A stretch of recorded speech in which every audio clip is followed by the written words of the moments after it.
Assalamualaikum warahmatullahi wabarakatuh. Perkenalkan, nama saya Julia Khairunisa dengan NIM 2201061124 dari Program Studi Farmasi Fakultas Sains dan Teknologi Universitas Muhammadiyah Bandung Angkatan 2022. Di sini saya akan menjelaskan tentang review materi Al-Islam dan Kemuhammadiyahan dari materi 9 sampai materi 13. Materi 9 yaitu tentang sejarah perkembangan ilmu pengetahuan dari peradaban Islam hingga Barat modern. Peradaban Islam dimulai pada abad ke-8 hingga abad ke-14. Pada masa ini, peradaban Islam mencapai kejayaan dalam bidang ilmu pengetahuan.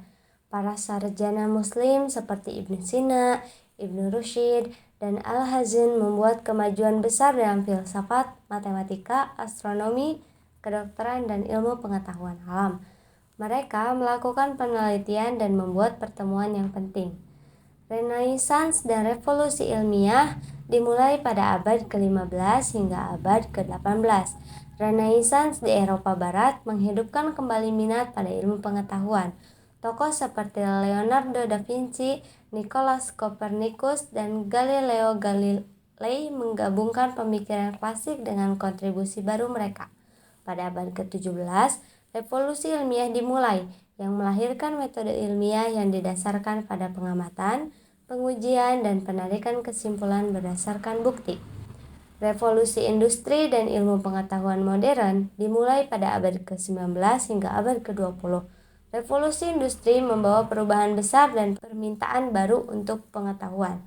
Ilmu pengetahuan berkembang pesat dengan penemuan seperti teori evolusi oleh Charles Darwin, pemahaman tentang elektromagnetisme oleh James Clerk Maxwell, dan kemajuan dalam kimia dan teknologi. Abad ke-20 juga melihat penemuan seperti teori relativitas atas Albert Einstein, pemahaman tentang struktur DNA oleh James Watson dan Francis Crick, serta perkembangan komputer dan teknologi informasi. Perkembangan ilmu pengetahuan melibatkan pertukaran ide dan pengetahuan antara peradaban Islam dan Barat. Kontribusi dari berbagai budaya dan peradaban telah membentuk dasar pengetahuan yang kita miliki saat ini. Untuk materi 10, menjelaskan tentang kritik Islam terhadap dikotomi ilmu pengetahuan. Islam memiliki pandangan yang berbeda terhadap dikotomi atau pemisahan antara ilmu pengetahuan dan agama yang muncul dalam tradisi Barat. Beberapa kritik Islam terhadap dikotomi ilmu pengetahuan adalah sebagai berikut. Yang pertama adalah integrasi pengetahuan.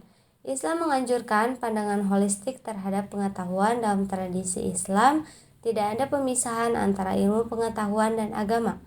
Islam mengajarkan bahwa pengetahuan tentang alam semesta dan ilmu pengetahuan harus dipahami dalam konteks iman dan spiritualitas.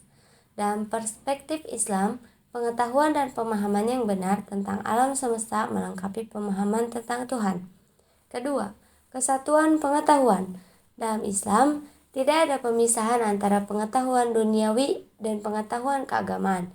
Islam menganggap pengetahuan sebagai satu kesatuan yang terkait erat dengan pencarian kebenaran dan kebijaksanaan dalam semua aspek kehidupan. Oleh karena itu, pemisahan antara ilmu pengetahuan dan agama dianggap tidak relevan dalam tradisi Islam. Yang ketiga, kontribusi ilmu pengetahuan Islam. Islam memiliki warisan ilmu pengetahuan yang kaya. Pada masa jayaannya, peradaban Islam mengembangkan pengetahuan dan membuat kontribusi besar dalam berbagai bidang seperti matematika, astronomi, kedokteran, dan filsafat. Islam memandang bahwa ilmu pengetahuan adalah sarana untuk memperoleh pemahaman lebih dalam tentang ciptaan Allah dan untuk meningkatkan kualitas hidup manusia. Dan yang keempat adalah etika ilmiah. Islam menekankan pentingnya etika dan moralitas dalam pengembangan ilmu pengetahuan. Etika dan nilai-nilai Islam harus menjadi landasan bagi praktik ilmiah. Islam mengajarkan agar ilmu pengetahuan digunakan untuk tujuan yang baik, untuk kesejahteraan manusia, dan untuk mempromosikan keadilan sosial. Dalam pandangan Islam, Pemisahan antara ilmu pengetahuan dan agama dapat menghasilkan kesenjangan antara pengetahuan duniawi dan nilai-nilai spiritual. Oleh karena itu, Islam mengadvokasi pendekatan yang terintegrasi, di mana ilmu pengetahuan dan agama saling melengkapi dan memberikan wawasan yang lebih lengkap tentang dunia dan eksistensi manusia. Untuk materi 11 yaitu tentang cendekiawan muslim terhadap dikotomi ilmu pengetahuan. Cendekiawan muslim yang berpendapat tentang dikotomi ilmu pengetahuan menyampaikan perspektif yang berbeda. Berikut ini respon saya yang dapat diajukan terhadap pandangan mereka. Yang pertama, yaitu dukungan terhadap perkembangan ilmu pengetahuan. Meskipun cendekiawan Islam yang mendukung dikotomi ilmu pengetahuan mengakui nilai pentingnya agama, respon dapat mencerminkan kebutuhan untuk memperhatikan perkembangan ilmu pengetahuan dalam konteks kontemporer. Mereka dapat menunjukkan bahwa pemisahan antara ilmu pengetahuan dan agama memungkinkan perkembangan ilmu pengetahuan yang lebih bebas, terbuka untuk eksplorasi, dan terus beradaptasi dengan penemuan-penemuan baru. Yang kedua, pemahaman subjektif kepercayaan. Respon dapat mencerminkan pemahaman bahwa agama dan ilmu pengetahuan adalah domain yang berbeda, dengan fokus yang berbeda pula. Cendekiawan yang memandang demikian mungkin berpendapat bahwa ilmu pengetahuan berurusan dengan pemahaman objektif, dunia fisik, sementara agama mengatasi dimensi subjektif kepercayaan dan kehidupan spiritual.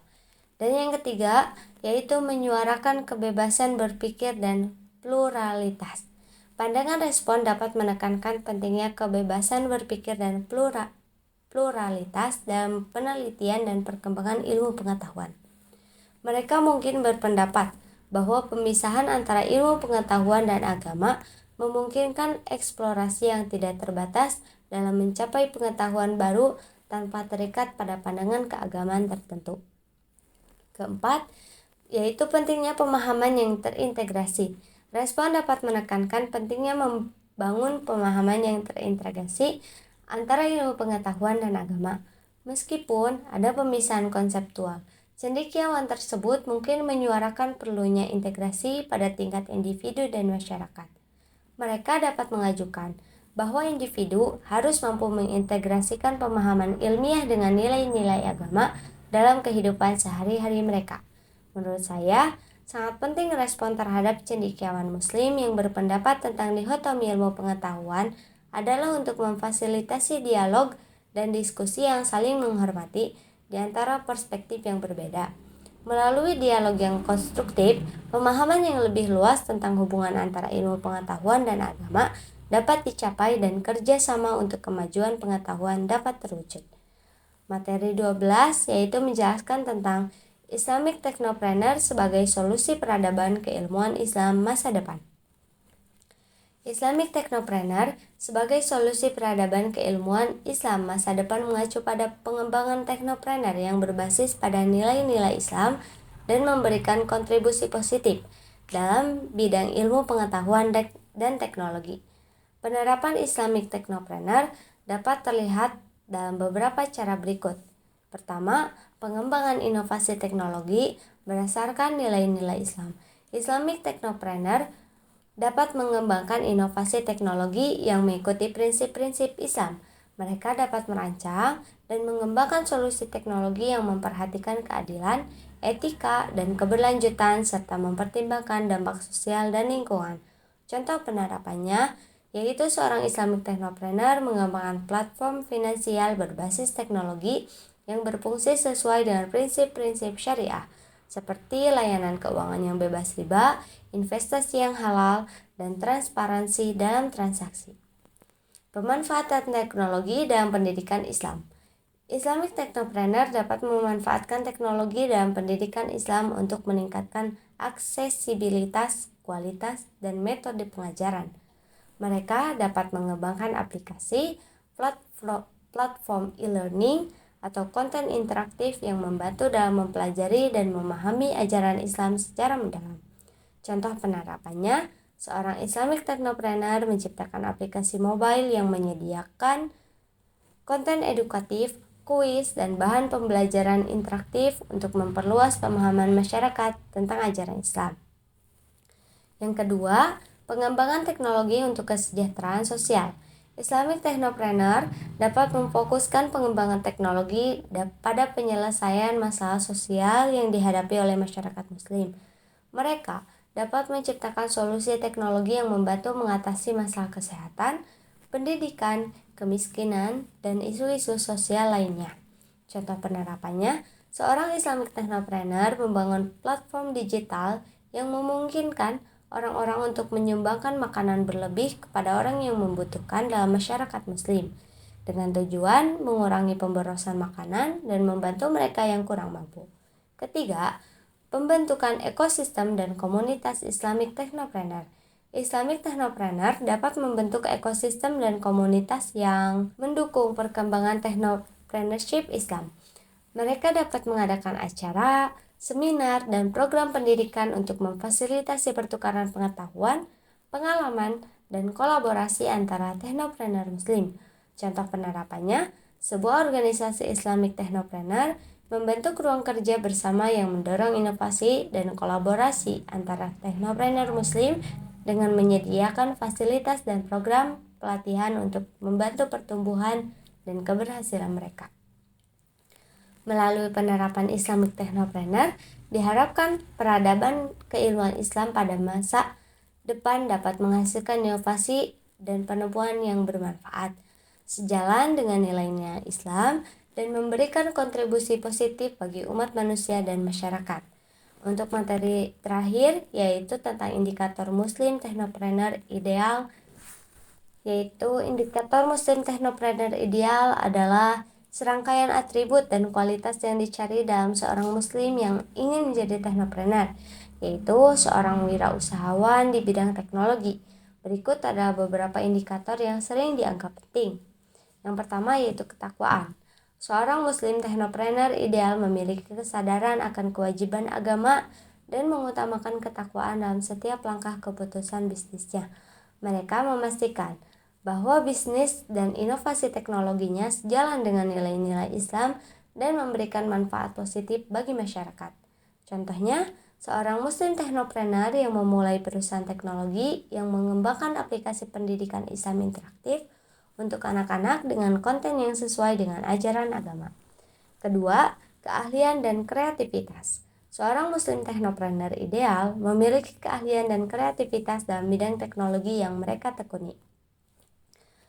Mereka menguasai pengetahuan dan keterampilan yang diperlukan untuk mengembangkan solusi teknologi yang inovatif dan efektif.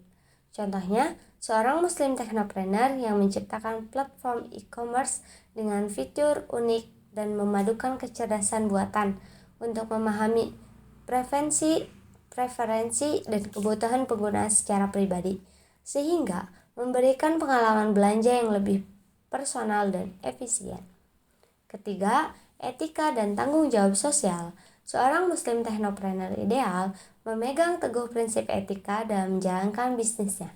Mereka bertanggung jawab secara sosial dan berusaha untuk memberikan dampak positif bagi masyarakat, lingkungan, dan komunitas sekitar.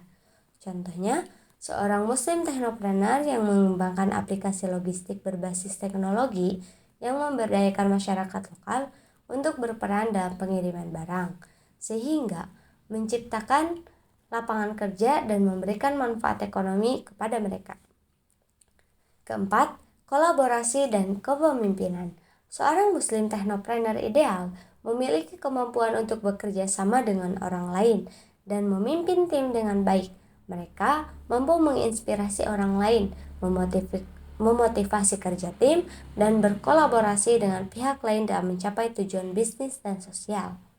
Contohnya, seorang muslim technopreneur yang membentuk kemitraan dengan organisasi sosial untuk mengembangkan platform donasi online yang mudah digunakan, yang memungkinkan pengguna untuk berkontribusi secara langsung dan membantu masyarakat yang membutuhkan. Indikator-indikator ini membantu menggambarkan gambaran muslim technopreneur ideal yang memadukan keahlian teknologi dengan nilai-nilai agama dan tanggung jawab sosial. Mungkin cukup sekian yang bisa saya jelaskan. Kurang dan lebihnya saya mohon maaf. Terima kasih. Wassalamualaikum warahmatullahi wabarakatuh.